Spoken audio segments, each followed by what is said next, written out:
পর্যায় করা নাড়ছে বিশ্বকাপে ব্রাজিলের প্রথম ম্যাচ। ইতালিয়ান মাফিয়া কার্লো আনচেলোত্তির দলে কারা থাকবেন সেরা একাদশে? ইনজুরির কারণে বিশ্বকাপের প্রথম ম্যাচে খেলবেন না Neymar. Cool body spray, long lasting fragrance. এই খবর অবশ্য নিজেই দিয়েছেন ব্রাজিল কোচ। তাহলে ভিনিসিয়াসদের সঙ্গে আক্রমণে কারা নামবেন প্রথম ম্যাচে, আর আনচেলোত্তির সেরা একাদশই বা কেমন হতে পারে? চলুন সেটাই জেনে নেওয়া যাক।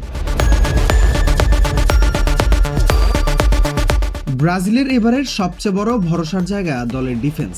ম্যাচে 4 ডিফেন্ডারকে খেলানোর পরিকল্পনায় আছেন এই সেলেসাও বস। আর এই ডিফেন্স লাইন আপে চমক হিসেবে থাকার কথা দানিলো, মার্কিনিওস, গ্যাব্রিয়েল মাগালহায়েস ও আলেক্সান্দ্রোর, যা প্রতিপক্ষ স্ট্রাইকারদের রুখে দিতে যেন এক মরণ ফাঁদ।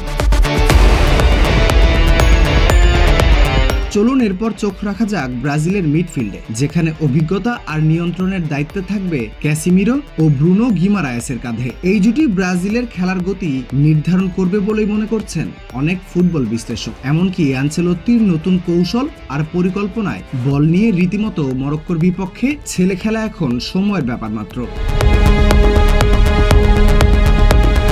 ব্রাজিলের অ্যাটাকিং লাইনআপের সবচেয়ে বড় ধাক্কা নেইমারের ইনজুরি। তবে এরপরই আক্রমণ ভাগের সবচেয়ে বেশি আলোচনায় রাফিনিয়া, ভিনিসিয়াস জুনিয়র ও ম্যাথিউস কুনহা। পাশাপাশি লুকাস পাকেতাকেও আক্রমণাত্মক মিডফিল্ডার হিসেবে শুরুর একাদশে রাখার সম্ভাবনাও অনেক বেশি। আর সবশেষ ব্রাজিলের গোলপোস্ট সামলাবেন সেই পরিচিত মুখ অ্যালিসন বেকার।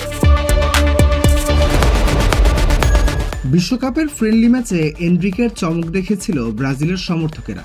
বিষয়টি অবশ্যই নজর কেড়েছিল কোচ কার্লো আনচেলোত্তির। আর বিশ্বকাপের চাপের মাঝে শুরুর একাদশে না থাকলেও এই ব্রাজিলিয়ান বিস্ময় বালককে দেখা যেতে পারে ম্যাচের মাঝে যে কোনো প্রয়োজনে। অন্যদিকে 2022 বিশ্বকাপে সেমিফাইনালে ওঠা মরক্কোর বিপক্ষে মেটলাইফ স্টেডিয়ামে ব্রাজিলের বিশ্বকাপ মহরণ শুরু হবে ভোর 4টায়। আর এই সম্ভাব্য একাদশ নিয়েই মাঠে নামতে যাচ্ছে ব্রাজিল, এমনটাই প্রত্যাশা। রাফিউল ইসলাম রাতুল, বিডি স্পোর্টস টাইম।